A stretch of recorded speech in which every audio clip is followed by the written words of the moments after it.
Hi students, today let us study how to prepare the trading and profit and loss account, which is a segment of the final accounts of trading concerns. Here is the question. Here the summarized information relating to various heads or events that took place during the year 2018-19 are given, and we are required to prepare trading and profit and loss account for the year ended 31st March 2019. The information given are opening stock rupees 1 lakh, purchases rupees 2 lakh 50,000, direct expenses rupees 20,000, indirect expenses rupees 10,000, indirect income rupees 5,000, sales rupees 3 lakh 50,000, and closing stock rupees 60,000. From this much information that we have to prepare trading and profit and loss account. But before preparing the trading and profit and loss account, I recall your attention to the previous sessions where I have explained how to calculate cost of goods sold, gross profit and net profit. Cost of goods sold is equal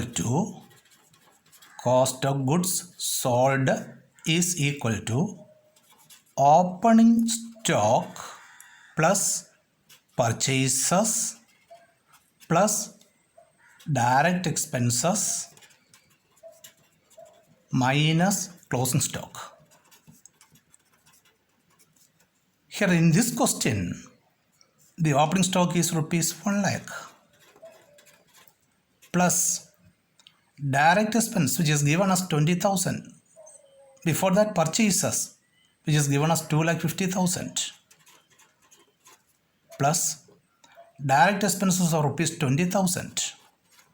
From this total, we have to subtract the closing stock, that is rupees 60,000. Thereby, we will get cost of goods sold, that is 3 lakh 50, 3 lakh 70, rupees 3 lakh 10,000. Hence, in our example, the cost of goods sold is equal to 3 lakh 10,000. Then the gross profit. Gross profit is actually the excess of sales over cost of goods sold. In other words, we can say that sales minus cost of goods sold is equal to gross profit. Here the sales is rupees 3 lakh 50,000. Sales minus cost of goods sold. Here the sales is 3 lakh 50,000 minus cost of goods sold 3 lakh 10,000. That is rupees 40,000. 40,000 is the gross profit. Then net profit. Net profit is gross profit as enhanced by indirect income and reduced by indirect expense. Here the gross profit is 40,000 and the indirect income is rupees 5,000. It is to be added minus this indirect expenses rupees 10,000. That comes rupees 35,000. Actually, these three operations are done in the trading and profit and loss account. In other words, trading and profit and loss account performs these three major operations. The first one is ascertainment of cost of goods sold or impact or effect of cost of goods sold, then ascertainment of gross profit and ascertainment of net profit. Let us examine how these operations are performed in the trading and profit and loss account. As we know, trading account starts with the opening stock, if any, to opening stock, that is rupees 1 lakh, followed by purchases. Purchases means net purchases, that is the total purchases minus purchases returns if any. In this question there is no purchase returns, therefore the given purchases can be taken as the net purchases, that is rupees 2,50,000. Then the direct expenses which is given as rupees 20,000. Then trading account is to be credited with the two major items, namely sales and closing stock. Sales. Here the sales means net sales, that is total sales minus sales returns if any. In our example, there is no sales returns, therefore the given sales can be taken as the net sales, that is rupees 3,50,000. Then closing stock at the end, closing stock which is given as 60,000. Then find out the difference in the trading account. Here the credit side is greater, therefore the difference is gross profit, that is 4,10,000 is the total, 4,10,000, and the gross profit is the balancing figure, that is rupees 40,000. Actually, what is done here? We are debiting opening stock, purchases and direct expenses in the trading account and crediting the closing stock rupees 60,000. It implies that, or its effect is that trading account is debited with cost of goods sold. That is the difference between the total of these three items and the closing stock. That reflects the cost of goods sold. Hence, by means of these four entries, we are debiting trading account with the cost of goods sold, and that cost of goods sold is compared with sales, and finding out the difference, we got a gross profit is rupees 40,000. Thus, trading account performs two major functions. One, ascertainment of cost of goods sold, another, estimation of gross profit. Once the gross profit is carried down here, it should be brought down in the opposite side, that is by gross profit brought down 40,000. In fact, to the gross profit, we have to add indirect income if any. In the question, the indirect income is given as rupees 5,000. That means by indirect income rupees 5,000. Here we are adding indirect income to the gross profit. Then from the total of these two amounts, we have to subtract indirect expense. Indirect expense rupees 10,000. Thereafter, we have to balance the account. The credit side is greater. Therefore, the difference is net profit. That is rupees 35,000. In fact, this net profit belongs to the trader or to the owner.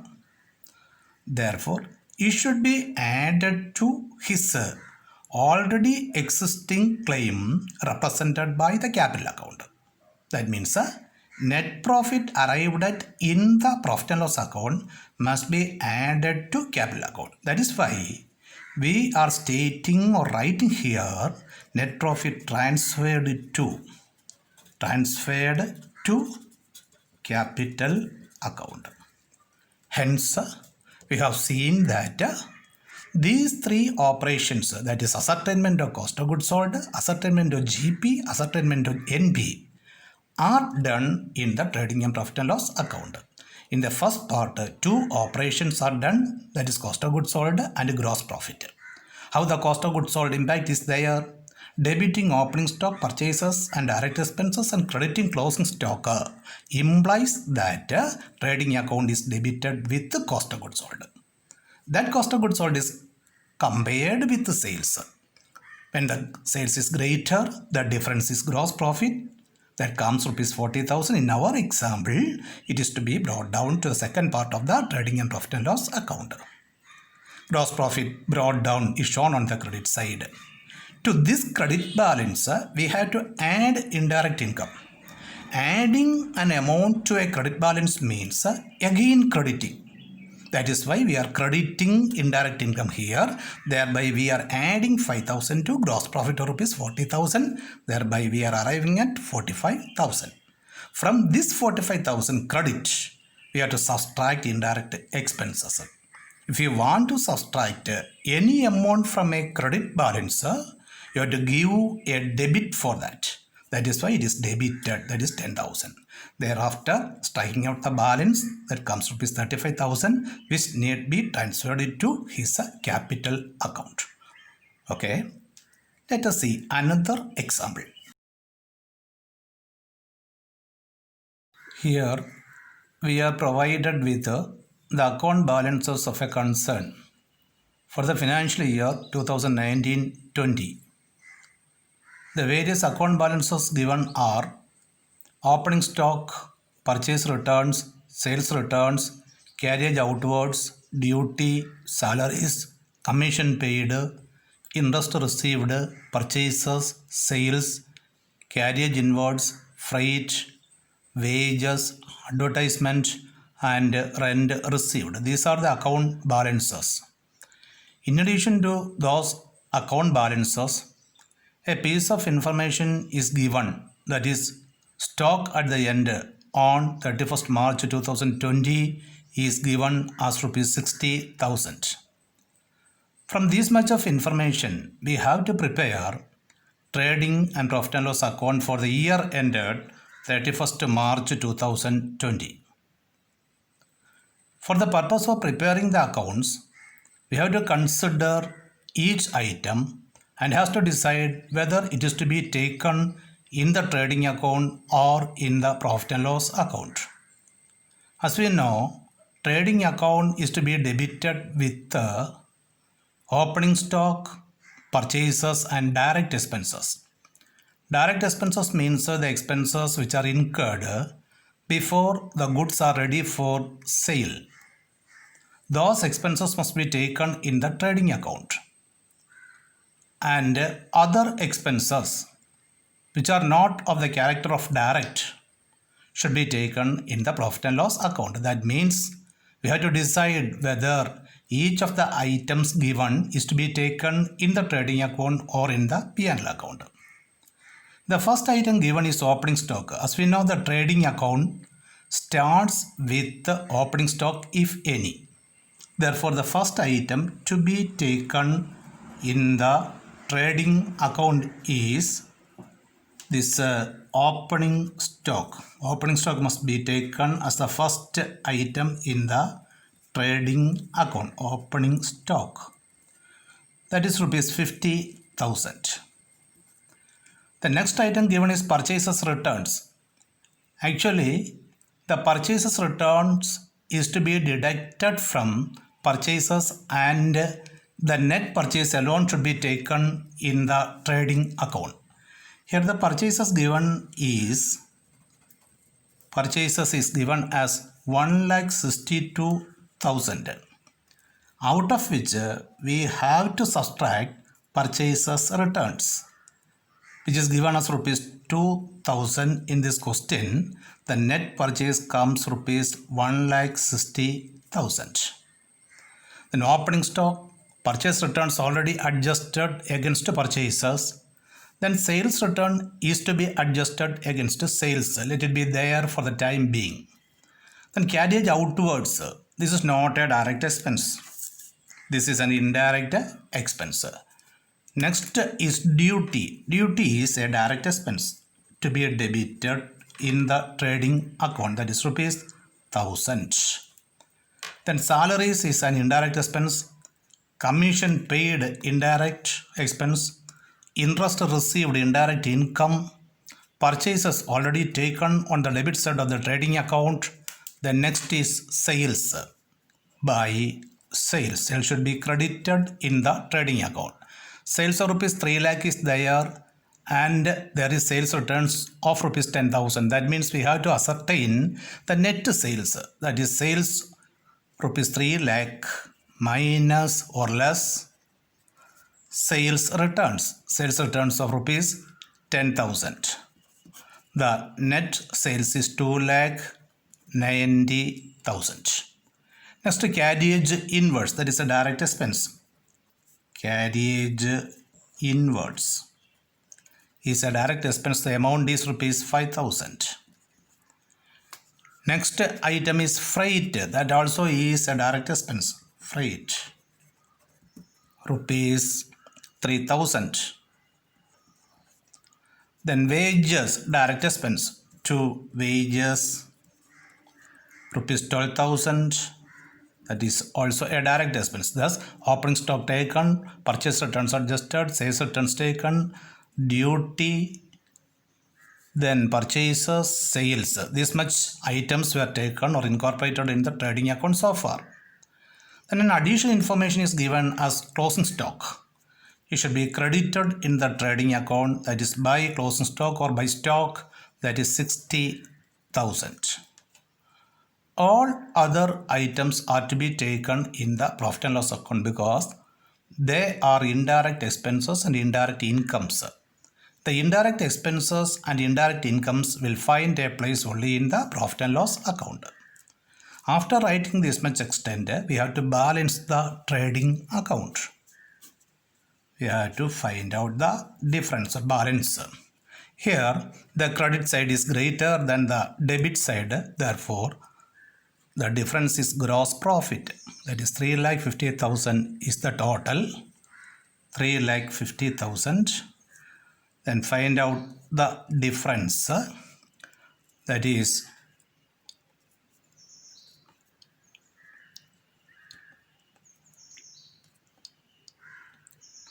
1,19,000 is the gross profit. Gross profit 1,19,000. That means we have debited opening stock, followed by purchases and direct expenses, and credited by sales and stock.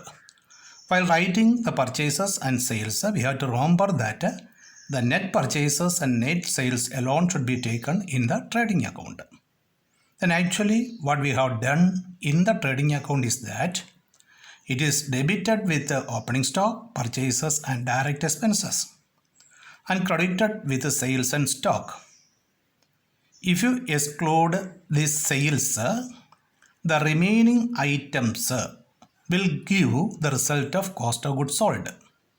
That cost of goods sold is compared with the sales, thereby we will arrive at the gross profit. Here we got rupees 1,19,000 as the gross profit. It should be carried down. And then it should be brought down on the second part by gross profit brought down. By gross profit brought down. This account should be credited with indirect incomes. Here two indirect incomes are given. They are interest received and rent received. Thus, by interest received, that is rupees 3,000. Then rent received, by rent received rupees 2,000. That means we are adding the indirect income in the form of interest received and rent received to the gross profit.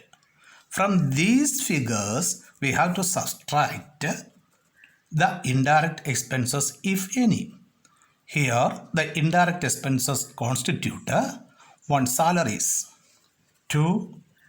Salaries, rupees 10,000. Another item, commission paid, that is an indirect expense. 2. Commission paid, that is rupees 4,000. Then any other salaries. One more item is the salaries that we have already accounted. Then advertisement. To advertisement rupees 4,000. no more item left recorded either in the trading account or in the P&L account. All the items were recorded either in the trading account or in the P&L account. Now we have to strike the balance. Here 1,24,000. 1,24,000. Then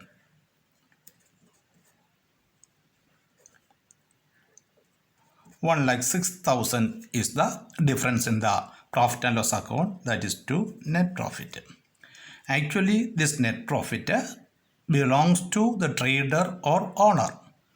Therefore, this net profit of rupees 1,06,000 must be added to his already existing claim represented by capital. That means this net profit should be added to the capital account of the trader. Therefore, we can write here net profit transferred to capital account. Here also what we have done is that we make effect to the cost of goods sold in the trading account first by means of the entries relating to opening stock, purchases, direct expenses and closing stock. The impact of these much entries in the trading account is that we have debited the trading account with the cost of goods sold. That cost of goods sold is compared with the net sales, thereby we are getting the gross profit. To that gross profit, we are adding indirect incomes. From the total, we are deducting indirect expenses, thereby we are getting net profit that belongs to the trader. That means it will be transferred to the capital account of the trader. I think you understand the meaning and also how to prepare trading and profit and loss account. Thank you.